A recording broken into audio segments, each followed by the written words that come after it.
videodan hepinize merhaba. Nasılsınız? İyi misiniz? Ben iyiyim. Biraz daha toparlanmaya başladım.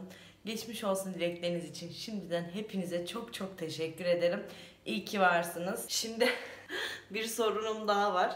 Benim sorunlarım bitmiyor. Halılarım geldi. Ama halılarımın artık yapısı mı bozuldu, ne olduysa halılarım gene ıslak. Şimdi almaya gelecekler. Birkaç gün daha kurumada kalacak. Yeni anlaştığım yer gayet anlayışlı. Hatta videoyu da gördüklerinde onlar da şok oldu. Ki kurutma makinesinde kurutulduğunu ve sonradan da kuruthaneye atıldığını ve nasıl kurumadığını bakacaklar, araştıracaklar.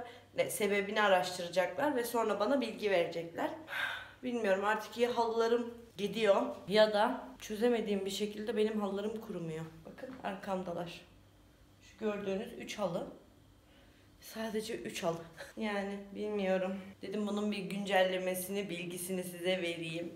Şimdi kahvaltı yapacağım. Kahvaltı yaptıktan sonra ilaçlarımı içmem lazım. İlaçlarımı içeceğim. Çamaşır atabilirim belki. O zaman ben bir kahvaltımı yapayım. Ondan sonra bakalım ne yapacağımıza. Evet, benim kahvaltım bu. Bu arada halılarımı almaya geldiler. Şimdi ben kahvaltımı yapayım. Geç olmadan sonra da ilaçlarımı içeyim. Evet, kahvaltılar yapıldı, edildi. Şimdi ben mutfağa geldim. Mutfağımda tabii geceden bir savaş çıkmış. Ben dinleniyordum. Erkeğe mutfağı bırakırsan ne kadar olur? Bu kadar olur. Şimdi buraları bir toparlayacağım. Sonra da tavuk haşlayacağım. Dün haşlamıştım ama ben ondan kendime salata az yapmıştım. Gene kendime salata yapacağım. Şu mutfağı da bir toparlayayım dediğim gibi. Çünkü Sinan çok fazla kendini yormayacaksın dedi bana. Ama yani sen burayı bu kadar dağıtmışken Sinancığım, ben kendimi nasıl yormayabilirim tatlım? Allah'ım, eziyet şu an. Ocağım batık. Ocağı dün silmiştim. Oy neyse, iş başa düştü. Yapacak bir şey yok. Size gene buraları göstermeyeceğim. Salatayı yaparken de göstermem. Çünkü videonun en başında izlemiştiniz. Buraları toparladıktan sonra ben tavuğumu ocağıma koyarım. Ondan sonra beraber çamaşır yıkamaya gideriz. Halılar canımı sıkıyor. Eğer gene aynı şekilde kuru gelmezse halıları değiştireceğim. Yani bilmiyorum ama cidden artık moralim bozulmaya başladı. İşte her şey üst üste gelir ya, bir şey olur ya. Neyse, hadi çok geç olmadan başlayayım, ondan sonra görüşürüz. Şimdi ben mutfağımı biraz toparladım. Bunu elimde yıkayacağım. Tavuk haşlayacağım yine. Ama Sinan, ocağı batırmışsın be aşkım ya.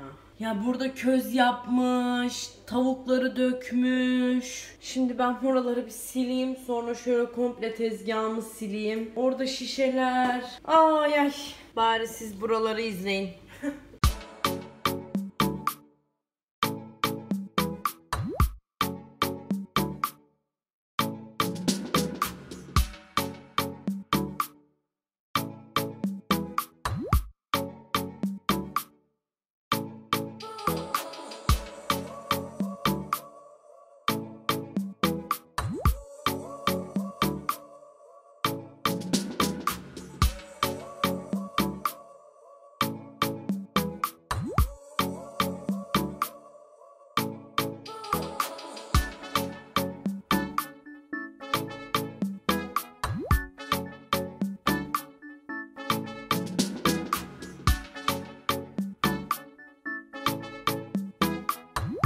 Şimdi şurayı da sileyim. Şu arayı da alayım şöyle. Sonra artık şuraya geçeyim.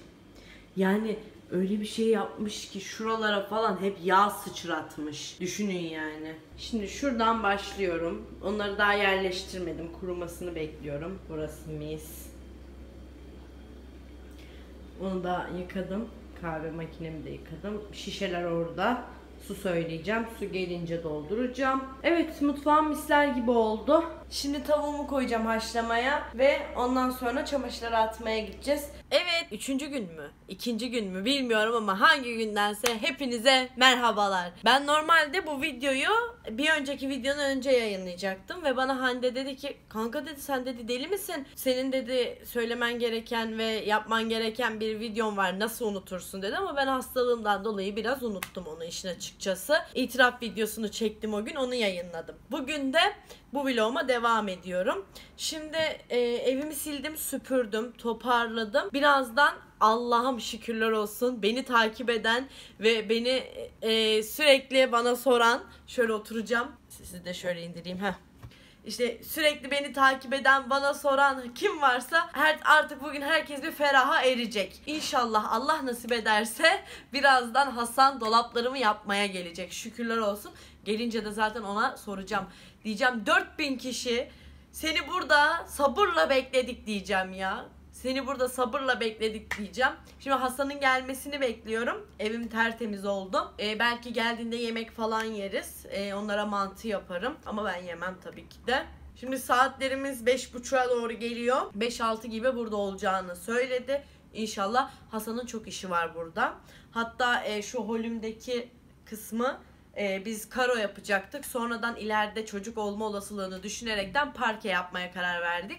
Sadece mutfağa karo yapacağız. Böyle. Şimdi Hasan gelsin. Ondan sonra vloguma devam edeceğim. Akşama da tekrar salata yapacağım. Şu kaç gündür salatayla besleniyorum. Ama o tok tutuyor. Hoşuma gidiyor.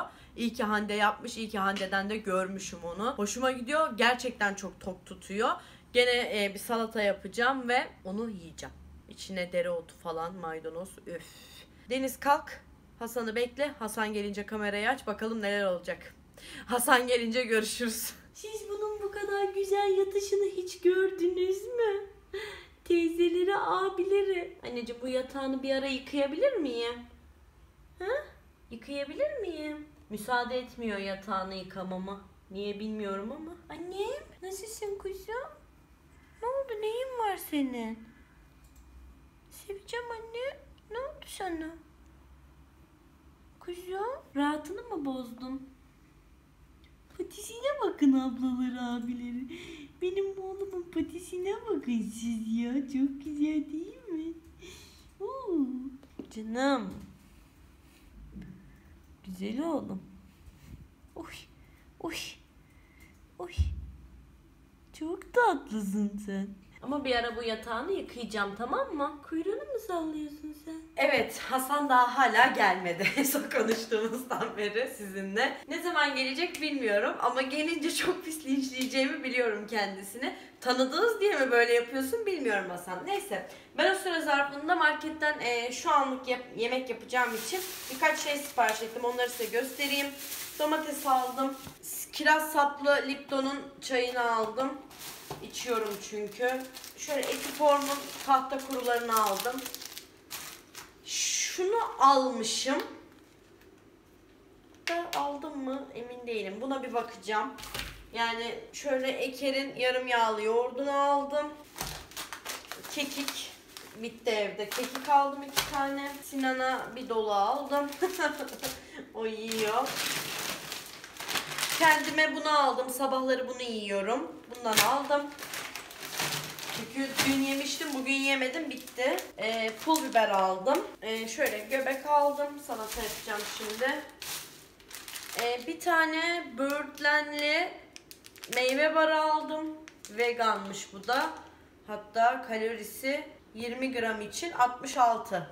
66 kalorili. Sonra böyle yağı azaltılmış Etiform'un şeylerini aldım. Bir de limonlusunu aldım. Bir de şu indirime girmişti. Havlu kağıt. Ben havlu kağıt çok tüketiyorum. O yüzden havlu kağıt aldım. Bu kadar. Başka da bir şey almadım. Ama şu peynire bir bakmam lazım. Peynirde bir hata var. Ona bir bakayım. Ondan sonra hemen görüşelim. Bir de Hasan'ı arayalım bakalım neredeymiş. Bu arada benim bilgisayarım geldi. Videonun da bu kısmına kadar editledim zaten. Şimdi bilgisayarımın başına ne geldi hemen onu anlatayım size. Önce bir göstereyim ve neler oldu, neler bitti hepsini size anlatayım. Evet, bilgisayarımın başına gelen şeyi hemen size anlatıyorum. Gecenin saat 1.30 falan oturuyorduk. Patron bizim oturduğumuz masanın üstüne çıktı. Sinan da o sıra işi yoğundu. Patronu kucaklayıp indirirken patronun ayağı bardağa çarptı ve kola benim bilgisayarımın üstüne döküldü. Tabii ben beynimden vurulmuşa döndüm. Bardak da kırıldı tabii ki. Yani bardağın kırılması önemli değil. Bardak yerine gelir. Evet, belki bilgisayar da yerine gelir ama şu dönemde çok çok zor yani. Neyse tabii bilgisayar paramparça oldu. Böyle tuşlarını diye çekiyoruz, kola falan geliyor. Kurutma imkanımız da o anda sıfırdı. Neyse ertesi gün oldu. Sinan bilgisayar servisçisine götürdü. Ama burası her bilgisayarcının yaptığı işlemi yapmıyor. Sadece Mac üzerine İşte MacBook üzerine veya da MacBook Pro, işte MacBook Air, bunların üzerine çalışıyor. Neyse gitti. Adamlar işte bizden ilk başta 100 lira bir tamir keşif parası istediler. Neyse verildi 100 lira. Ondan sonra tabii ertesi güne kadar anakartı falan filan böyle bir solüsyona yatırmaları gerekiyormuş sıvı teması gördüğü için. Neyse onun da tamiri yapıldı. Ertesi gün oldu. Ondan sonra adamlar bizi aradı. Dedi böyle böyle arızanın tam olarak neye dayalı olduğunu tam olarak çözemedik ama solüsyondan çıkardıktan sonra tekrar bir bakacağız ve sonra sizi arayacağız dediler. Bilgisini verdiler. Tamam dedik. Ertesi gün oldu. Sonraki gün, yani 2 gün geçti üstünden. Döküldüğü günün ertesi günü değil, ondan sonraki gün. Niye bu kadar uzattıysam. Neyse. Sonrasında adamlar aradı. Bilgisayarınız hazır. İşte ne yapalım, ne edelim, hani ne zaman alırsınız falan diye soruyor. İşte şunları değişti. Anakartındaki bir şey yanmış. Şarj entegresi yanmış. İşte bir sürü bir şeyleri yanmış. Asit eritmiş direkt zaten. Ondan sonra peki Sinan döndü, dedi ki ne kadar sıkıştı bilgisayara dedi. Ondan sonra adam bize dedi ki 1600 lira. Ben şöyle bir tley oldum. Bir kola bize 1600 liraya mal oldu. Ama şöyle bir problem var dedi. Tuşlarında dedi bir çalışmama olasılığı var. Bir de touchpad'inde problem var dedi. Peki ne yapacaksınız dedim. Ona da bakacağız dedi. Ondan sonra peki o ne kadar falan. Hepsi toplam 1800 lira artı KDV dendi. Peki dedik. 100 lira işte touchpad'i, 100 lira da işte o space tuşunda bir problem varmış. Ona da peki dedik. Neyse ertesi gün tabii Sinan gitti aldı. 1800 lirayı bir anda verince Sinan numara uğradı. Hatta adama telefonda böyle yapıyor. Kulaklarım sağır olaydı da o 1800 lirayı duymayaydım. falan. Ondan sonra adam gülüyor. Abi yok mu bunu dolurum falan filan diyor ama yok yani. Ben oturdum ağlayacağım. Ya benim derdim 1800 lira vermek falan değil. Benim derdim o anda o bilgisayar ya olmazsa ya bir sıkıntı çıkarsa bana. Ya da ne bileyim bir problem olursa ben kullanmaya başladığımda diye düşünüyorum. Tabii ki herhangi bir sorun yok. Bilgisayar geldi. Hatta bundan bir önceki izlediğiniz videonun editini kendi bilgisayarımda yaptım. Ama böyle bir sıkıntı yaşadık. Şu an sadece tek bir sıkıntı var. Tuşların arasına kolanın şekeri gittiği için bastığınızda çıtır çıtır bir ses çıkarıyor. Onun da değişimi 500 liraydı. Onu şimdi erteledik. İlerleyen zamanda bilgisayarımı değiştirmeyi düşünüyoruz. Bunu Sinan kullanacak. Ben kendime yeni bilgisayar alacağım. Yine MacBook alırım. Memnunum çünkü. Ama MacBook Pro ya da Pro'nun en son çıkanı vardı. Onu alabilirim. Bilmiyorum. O anda bakacağım. Bu arada halılarımın şöyle bir problemi olmuş. Halılarımın içindeki sünger artık bir müddet aşınmış. Ve aşındığı için de sünger suyu çekiyor ama kurumaya izin vermiyor. Bunun için de ayın 20'sinden sonra bir halı siparişi vereceğim. Halı beğendik Hande ile beraber. Ondan sonra onun da siparişini vereceğim. Halılarım da gelir. O zaman sizinle paylaşırım. Hasan gelmedi. Yine beni bir hayal kırıklığına uğrattı. Sizler de benim gibi bekliyordunuz ama maalesef yine gelmedi. Arıyoruz, meşgule atıyor. Yazıyoruz, cevap vermiyor. Yani artık biz ümidi kestik ama iyi mi Hasan? Onu düşünüyoruz. Yani Hasan iyi mi? Ondan sonra gelmedi bugün. Neyse canı sağ olsun, sorun değil. Yani zaten akrabayız, hani şey değiliz. Yani böyle bir yerden bulup da tanışma değil. Akraba olduğumuz için sıkıntı yok. Ama bir an önce gelirse çok çok iyi olur. Çünkü artık kulpsuz kalmaya başladım mutfakta. Yani benim kullandığım mutfağımdaki kulplardan hiç memnun değilim. Koçtaş'tan almıştık biz onları. Direkt 1,5 sene olmadan elimde kalmaya başladılar. Yani alacak olan varsa, ki bana soran çok var, kulplarından memnun musun diye, asla değilim. İnce bir materyalden yapılmış ve çok kötü. Yani 1,5 senenin sonunda silinmekten mi artık bilmiyorum, aşınıyor. Çektiğiniz an şöyle tak elinizde kalıyor. Alacak olanlar varsa bence almasınlar. Daha kalın yapılı bir kulp alırlarsa daha iyi olur onlar için. Şimdi ben ne yapacağım? Şimdi Sinan'ın odasındaki masanın çekmeceleri ve dolabı çok dağılmış durumda. Onları sizinle beraber bir toparlayayım. Neler var neler yok, atılacakları atalım.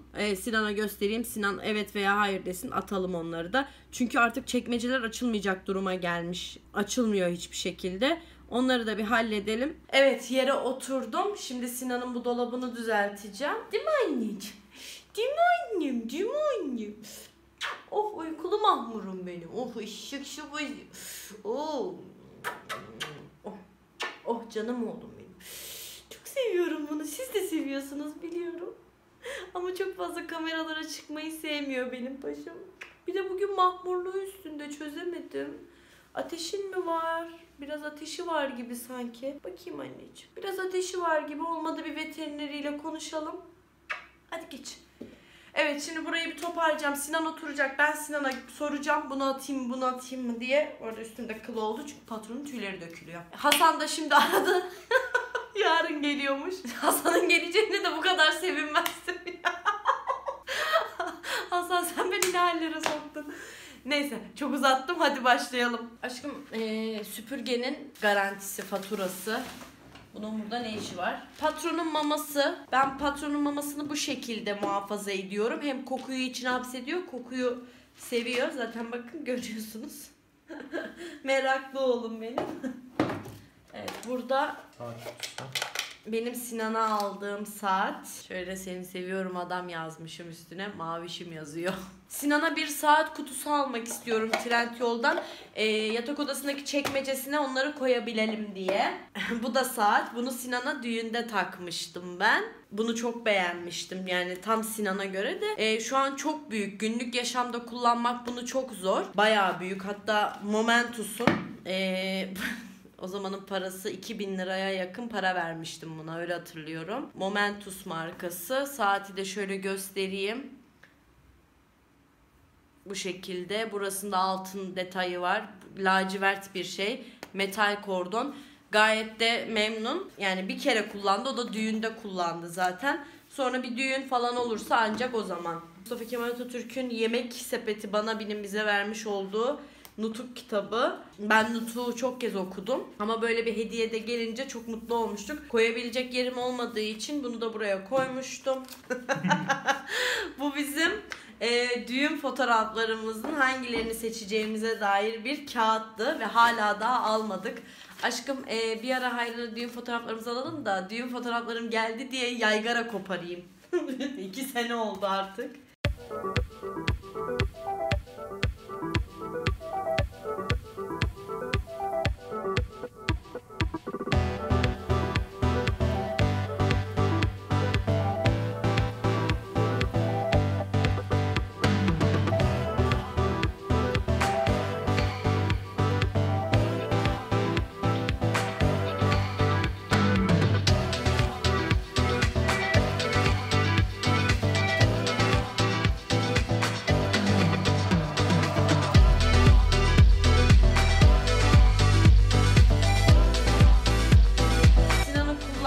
Kim bilir annesine ne zorluklarla aldırdığı 3 boyutlu. Yok, hiç zorlukla aldırmadım. Gözlük. Ben aldım onu. Ay, bu ne be? Ama bu çok baş döndürüyor. Öyle böyle döndürmüyor ya. Kaptan Logar, bir cisim yaklaşıyor. Kimsin sen de? Kimsin sen? Böyle devam edeceğim. Bu bildiğim kadarıyla şu an görmüyorum hiçbir şey. Sadece ışığı görüyorum. Televizyon monte. Çıkart ya. Bu pil şeyi. Değil mi? Evet. Kendimi denize girip su altında şnorkelle. Bu da televizyonun arkasına takılan şey. Evet. Tamam. Atmıyoruz değil mi? Yok. Ay! O ne? Oraya girmiş ya. Anneciğim oradan çıkman lazım ama.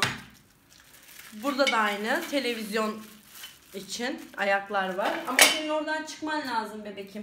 Çöp. Çıkar mısın anneciğim? Hadi bakalım, hadi bakalım, hadi bakalım. Şimdi ben burayı bir sileyim.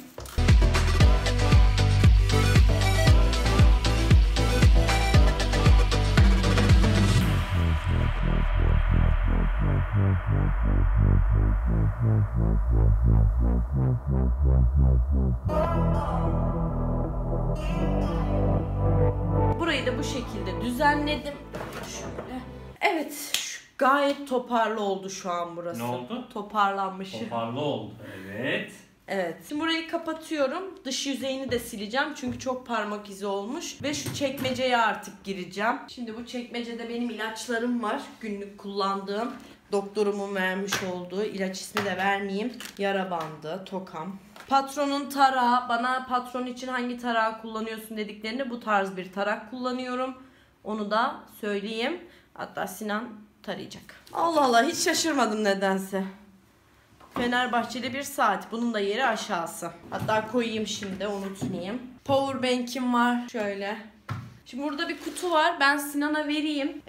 Hangisi lazımsa onu alsın. Ben şimdi buraları bir toparlayayım. Sonra size son halini göstereyim. Evet, ben burayı da böyle toparladım. Daha deminki halinden eser yok. Şimdi şuralarını siliyorum. Bayağı tozlanmış. İçini sildim. Ondan sonra alt kapaklarını da sildim. Böyle kablolar kısmını buraya koydum. Hatta şurayı bir daha sileyim. Patron değmiş, tüy olmuş. Buradaki kağıtları şey yapacağım. Şurada Sinan'ın kol düğmesinin kabı vardı. Onu da şöyle koyayım. Şimdi diğer tarafa geçiyorum. Orayı da yapayım. Ondan sonra geleyim. Size de orayı da göstereyim, orada neler var. Hadi bakalım, oraya gidiyoruz. Dolabın yanında bir adet bitmiş bir kola şişesi. Kim bilir ne zamandır burada. Bana diyeceksiniz. Dün gece. Ha, peki. Neyse, Allah'tan çöp poşeti yanımda. Burası bayağı dağılmış durumda. Yani burada ne var ne yok hiç bilmiyorum. Bu kayınvalideme gidecek dedim. Bunu bu göz önünde koy, unutmayalım dedim. Süpürgemi götürmüştüm ya, parçalarını koymak için. Deniz, yani bu işi sen anca şey yaparsın. Boş sipsi poşetleri. İçinde bir tane kalmış. Her birinde birer tane kalmış. Powerbank'in kutusu. Bunu da yatak odasına ya da şu kutuların oraya koyayım.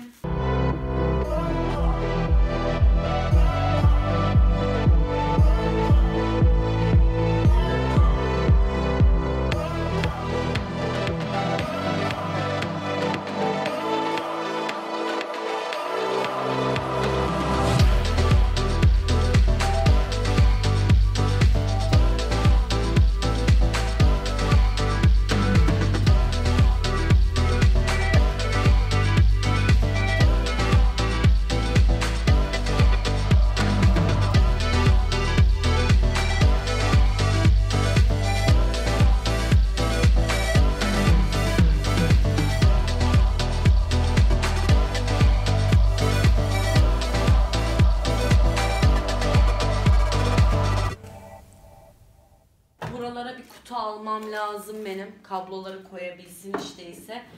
Toplu dursun yani. Aşkım şöyle kutular, kablolar bir kutuda. Yani bir tane de olsa kablo kutusu almam lazım ki sen her şeyi kolay bulabil. Ben şimdi katlamak istemiyorum. Hardturt kırarım. Ondan sonra katladığımda sonra Sinan'ın çenesinden kurtulamam. Ben şu anda zaten hiç memnun değilim oraya girdiğinden beri. Sinan'ın düzeni böyle. Dağınık ama yeri nerede olduğunu biliyor. Ama ben şu an hiçbir şey yapmadım. Aldığım şeylerin hepsini yerine koyuyorum. Sadece şu kutuları kutu bölmesine koyacağım. Ve kablolar da gayet düzenli. İşte ise eline attığımı düzenli buluyorsun. Niye yüzün düştü ki? Sevmiyorum. Annemde de sevmiyor. Ben eğlenmeden önce Gıcık de ya. sevmiyor. Ya hayır bak. Şimdi sana göre orası toplu ama ona göre toplu değil. Ben istediğim şeyi lap diye bulamıyorum. Aşkım burada zaten başka koyacak bir şeyim kalmadı benim buraya. Bitti. Burada da bulamıyorsan sana yazıklar olsun. Zaten toplasan 10 tane kablo var. 2 tane de kutu var. Gıcık ya. Şimdi sinirlenip bırakacağım. Tersime gelecek şimdi. Arkamdan ne konuşuyorsun? Aşkım çok dağınık, bana geliyorlar.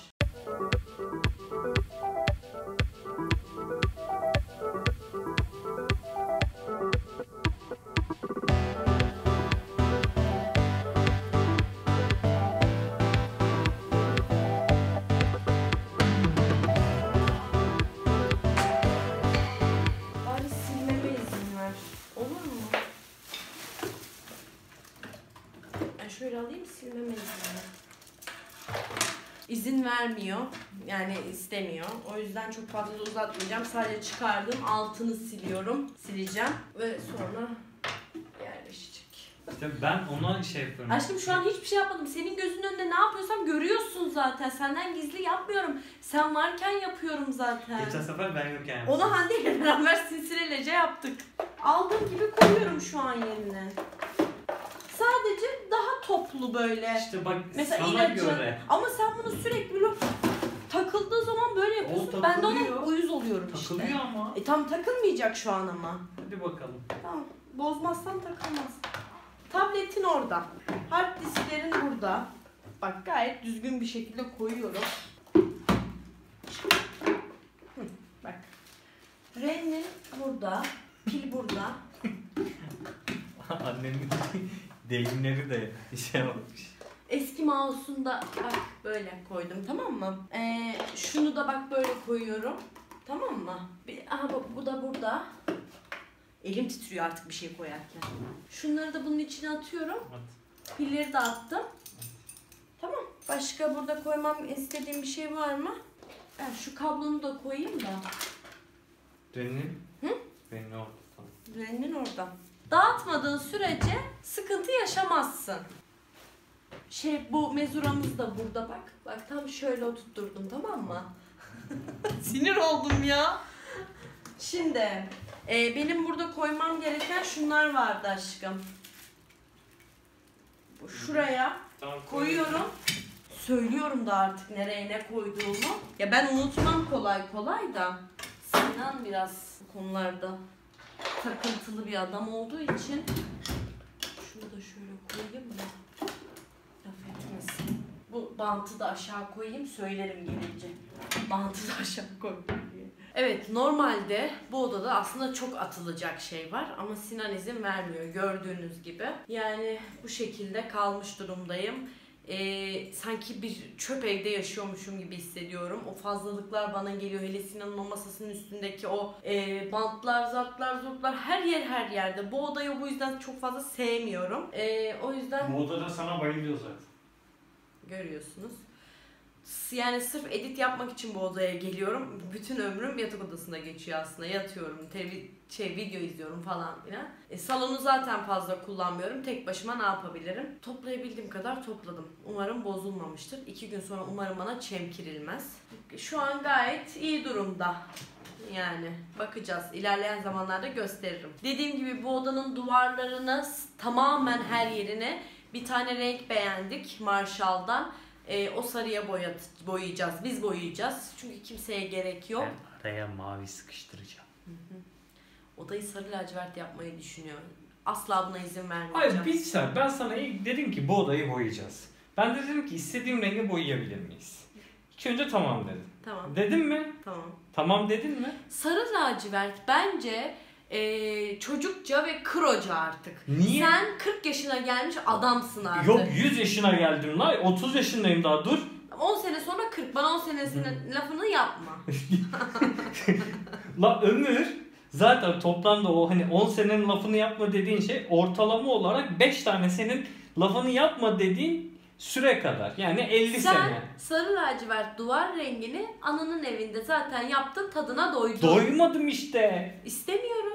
Ben sana... Çocuk odası gibi istemiyorum. Tamam çocuğumuzun odasını öyle yaparız. Hayır istemiyorum. O zaman öyle yaparız. Hayır Çocuğumuzun istemiyorum. odasını. Hayır istemiyorum. Neden? Bu evde Fenerbahçe lafı duymak istemiyorum. Neden? Bunaldım çünkü. Aa. Ben Beşiktaş lafı yapmıyorsam sen de Fener lafı yapamazsın. Eğer bu odayı sarı laciverte boyadığın an Fener Beşiktaş maçında senin ağzından girer, burnundan çıkarım. Ne yapacaksın?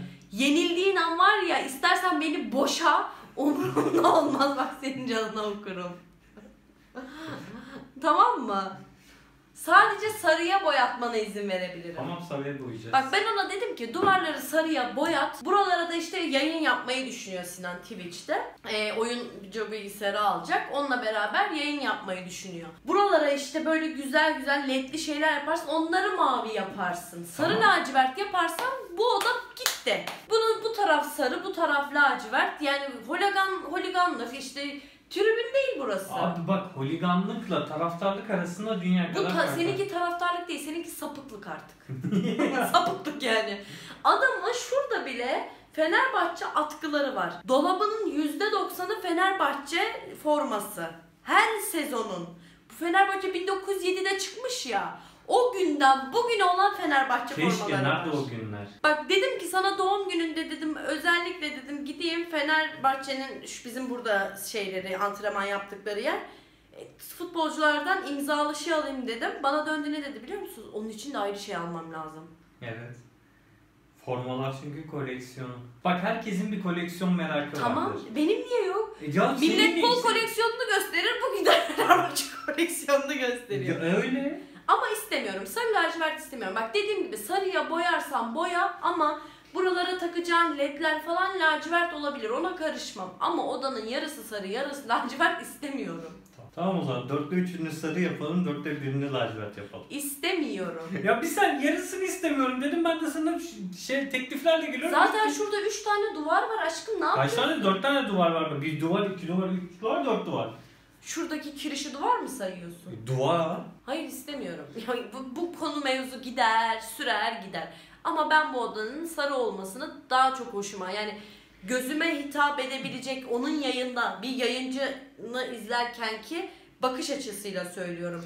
Şuraya bir tane koltuk alındığında önüne oturacak. Şurada led ışıklar olduğunu düşünün. Oyuna dair işte semboller ledli bir şekilde. Hatta benim Sinan'a aslında söylemek istediğim bir şey daha var. Raflar yapıp nargile şişelerini ışıklandırıp içine böyle ledler koyup yakarak da nargile şişelerini de buraya dizayn edebilirsin. 2 tane nargile şişesi var kullanmalı. Alırız. Şişe al. Bak şişeden bahsediyorum. Alınır. Nargileye eyvallahım. Zaten evin ağzına ettin. O tamam. Bugün duvarları sileyim dedim sapsarı. İşte buralara işte o ledlerden döşersin. İçine koyarsın. Işıklandırırsın. Yayınında gayet güzel ve hoş durur. Anladım. Elime olmuş. İşte bu da böyle bir delikanlı. Elime olmuş. Teşekkür ederim karıcığım. Beni düşünüyorsun falan demiyor. Elime konuş diyor anca. Elime olmuş. Neyse ben gene videoyu çok uzattım. Bir videonun daha sonuna geldim. Beni buraya kadar izlediğiniz için çok teşekkür ederim. Hasan yarın gelecekmiş dediğim gibi. Artık yeni bir vlogda, yani Hasan'ın geldiği bir vlogda inşallah görüşürüz. Kendinize çok iyi bakın. Rabbime emanet olun. Kanalıma da abone olmayı, videoyu beğenmeyi ve bildirim çanını lütfen açmayı unutmayın. Beni de Instagram'dan takip ederseniz çok sevinirim. Sizi çok seviyorum.